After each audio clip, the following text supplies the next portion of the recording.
भरोसा तब नहीं रह गया है, क्योंकि लगातार जब रिटर्न लेटर जो जारी हुआ शिक्षा विभाग वो फेल हो चुका था।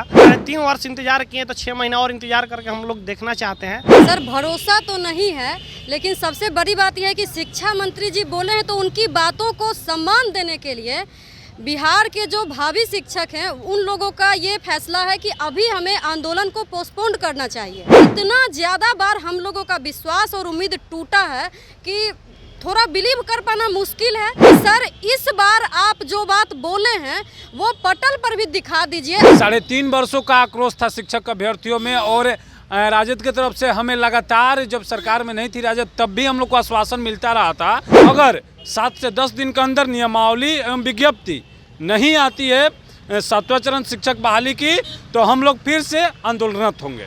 कोई बोला कि होली में आपका हो जाएगा, कोई सकरात में हो जाएगा। लगातार 12 महीना में आश्वासन मिला है कि इस महीना में। साथ सीटेट बीटेट शिक्षक अभ्यर्थी 3 शिक्षक अभ्यर्थी मौजूद हैं पटना में, जो कि लगातार पिछले 3.5 वर्षों से पटना में आंदोलन कर रहे थे, पुलिस की लाठियां खा रहे थे और सरकार उनको आश्वासन देती गई। उसके बाद लगातार ये शिक्षक अभ्यर्थी आते गए, चलते गए, आते गए, जाते गए, आते गए, जाते गए, सब कुछ करते रहे हमेशा उसके ड्यूरेशन में। लेकिन कुछ दिन पहले ही बिहार के शिक्षा मंत्री ने एक बयान दिया है कि 7th फेज का प्राइमरी नोटिफिकेशन 7th फेज का जल्द से जल्द जारी कर दिया जाएगा, यानी 1 माह के अंदर उस नोटिफिकेशन को आउट कर दिया जाएगा। तो शिक्षक अभ्यर्थियों में खुशी की लहर है, एक उम्मीद भी है और नाउम्मीद भी है। इनको कहीं डर, ये भी डर लग रहा है, कहीं लगातार सरकार आश्वासन तो देती रही है, क्या पता कि ये भी आश्वासन ही एक हो जाए, फिर 1 महीना कह के हमको 2 साल लटका दिया जाए या 2024 तक लटका दिया जाए।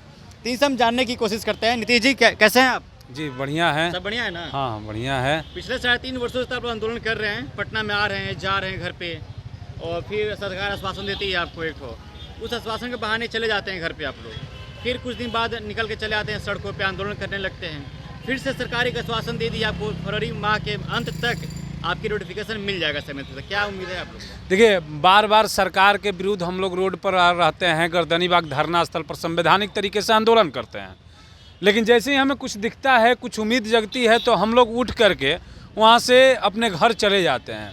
लेकिन जैसे ही वो समय सीमा समाप्त होती है, हम लोग फिर वहाँ पर आ जाते हैं।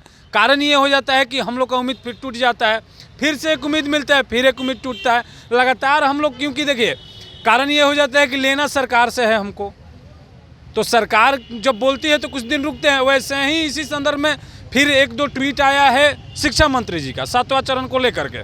तो उन्होंने कहा कि आगामी कैबिनेट बैठक में नियमावली पारित करके और हम विज्ञप्ति दे देंगे।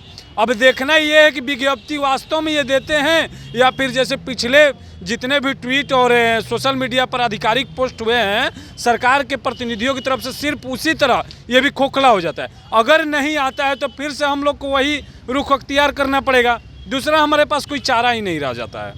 क्या शिक्षा मंत्री के ट्वीट पे भरोसा है आपको? देखिए, भरोसा तब नहीं रह गया है, क्योंकि लगातार जब रिटर्न लेटर जो जारी हुआ शिक्षा विभाग वो फेल हो चुका था।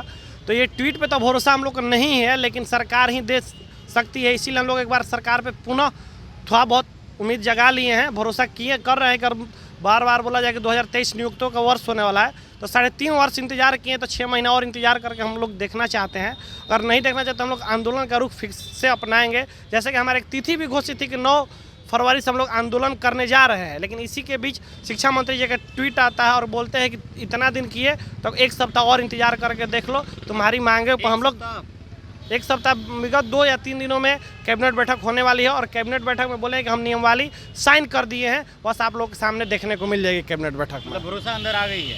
सर भरोसा तो नहीं है, लेकिन सबसे बड़ी बात यह है कि शिक्षा मंत्री जी बोले हैं तो उनकी बातों को सम्मान देने के लिए बिहार के जो भावी शिक्षक हैं उन लोगों का ये फैसला है कि अभी हमें आंदोलन को पोस्टपोन करना चाहिए। और अगर वो जो बात बोले हैं उससे कहीं ना कहीं एक संतोष का भाव है अभी अभ्यर्थियों में।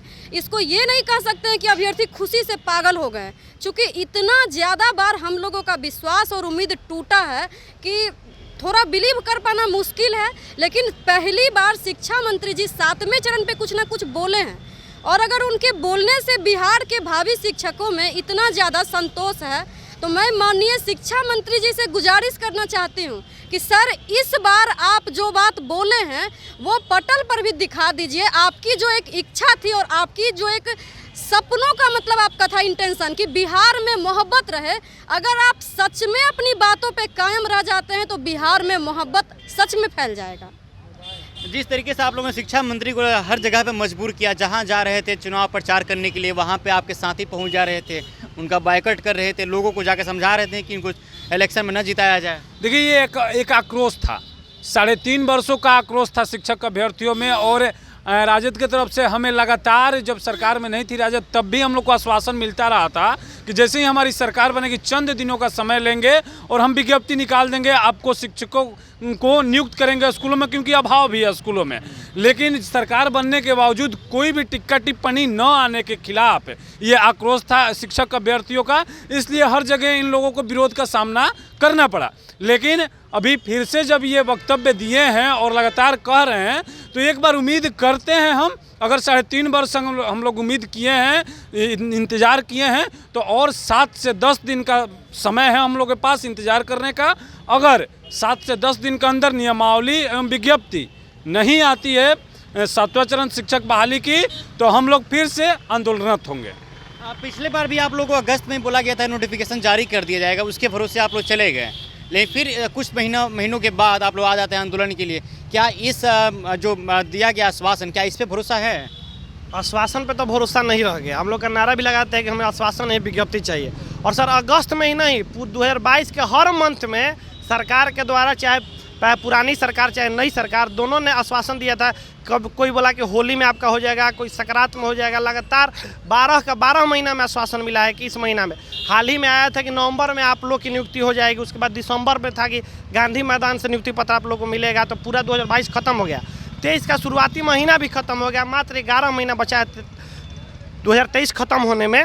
तो सरकार कह रही है कि 23 नियुक्तियों का वर्ष होने वाला है। तो हम लोग देखते हैं अगर 10 से 15 दिन में नहीं हमारी विज्ञप्ति आ जाती है तो बजट सत्र से पहले हम लोग पुनः गर्दनी बाग में आंदोलन करने के लिए मजबूर हो जाएंगे। अगला कदम क्या होगा? अगला कदम यही है, हम लोग 10 से 15 दिन यानी कि कैबिनेट बैठक, 2 कैबिनेट बैठक का इंतज़ार कर रहे हैं, जो कि एक 8 तारीख को है कल, और एक होगा इसके 8 दिन बाद। तो हम लोग यही इंतज़ार कर रहे हैं। उसके बाद बजट सत्र भी होने वाला है, चालू होने वाला है बिहार का विधानसभा बजट सत्र। उसके पहले हम लोग गर्दनी बाग में बैठेंगे और आंदोलन करेंगे अपने मांग को लेकर के। कितनी संख्या होने वाली है आंदोलन में आप लोग? सर संख्या, अगर इस पर नोटिफिकेशन आउट नहीं किया गया तब? सर संख्या आपको दिखेगा गर्दनी बाग में, क्योंकि उस समय कुछ ना कुछ ऐसा था कि बहुत सारे लोगों को लगता था कि बोला तो जा रहा था ना, हम लोग नवंबर में गए हैं तो उस समय तक भी बोला जा रहा था कि आप लोग दिसंबर तक का वेट कीजिए ना, 31 दिसंबर तक आप स्कूल में रहिएगा। नवंबर तक हम लोग को इतना पॉजिटिव बोला जा रहा था। दिसंबर में भी कहा गया था कि 26 दिसंबर को आपका नियमावली आ रहा है और जनवरी के स्टार्टिंग से हाई स्कूल का, और 10 ही दिन के बाद आप लोग का स्टार्ट हो जाएगा। तो हम लोग का हमेशा आश्वासन टूटा है, लेकिन इस बार फिर से उम्मीद रखते हैं कि इस बार शिक्षा मंत्री जी पहली बार 7वीं चरण पे खुल के बोले हैं। तो पहली बार जब वो बोले हैं तो वो पटल पर भी दिखे, नहीं तो आगे आंदोलन करना हमारी मजबूरी है। ये वही शिक्षक अभ्यर्थी हैं जो लगातार कई सालों से आंदोलन कर रहे थे, और पटना के डाकबंगला चौराहा हो या नीतीश कुमार का पार्टी कार्यालय हो, यानी नीतीश कुमार का मत कहिएगा, जेडीयू का, क्योंकि नीतीश कुमार भी उसको अकेले ही संभालते हैं, इसलिए मैंने नीतीश कुमार का कहा। और जेडीयू का पार्टी कार्यालय या बीजेपी का पार्टी कार्यालय या आरजेडी का पार्टी कार्यालय, जहाँ भी ये लोग आंदोलन किए वहाँ भी इन लोग को लाठियाँ मिला, या गर्दनी बाग का धरना स्थल हो, या पटना के डाकबंगला चौराहा हो, या इनकम टैक्स हो, लगातार इनको लाठियाँ मिली। इनको तो शायद प्यार मोहब्बत इतना ज़्यादा शिक्षा मंत्री ने दिया था कि इनके शरीरों से ब्लड निकल रहा था, हर जगह से जहाँ से यह कपड़ा उठा के देखिए ब्लड ही ब्लड निकल रहा था। इनके भी पैरों में चोट आई थी, इनके भी पैरों में चोट आया था। लगातार उस दौरान कवरेज के ड्यूरेशन में मैंने भी देखा था, अपनी आंखों से देखा था किस तरीके से पुलिस इनके ऊपर बर्बरतापूर्वक लाठियाँ चला रही थी, और यही सरकार बैठी, सरकार भी इन शिक्षक अभ्यर्थियों पर लाठियाँ चलवा रही थी। चाहे विपक्ष की सरकार हो, चाहे विपक्ष हो या सत्ता हो, किसी की भी सरकार हो, या बिहार में महागठबंधन की सरकार हो या बिहार में एनडीए की सरकार हो, वो ठीक उसी प्रकार से शिक्षक अभ्यर्थी हो या कोई भी आंदोलनकारी हो, ठीक उसी तरीके से उनको साथ ट्रीट की जाती है। ऐसा लगता है कोई इंसान नहीं, कोई जानवर के ऊपर लाठियाँ चलाई जा रही है। तो चलिए, इनके अंदर एक उम्मीद जगी है शिक्षा मंत्री के एक ट्वीट से कि इस मंथ में इनका नोटिफिकेशन 7th फेज का नोटिफिकेशन जल्द से जल्द आ जाएगा। उसी उम्मीद के साथ ये सभी आंदोलन को अपने स्थगित कर दिए हैं अगर नोटिफिकेशन आउट नहीं होगा तो फिर से 27-28 फरवरी से ये लोग आंदोलन पटना में फिर से देना शुरू कर देंगे। चलिए फिलहाल इस बातचीत में इतना ही। मेरा नाम आदित्य, अब तक पंचायत देख रहे थे। बहुत बहुत शुक्रिया।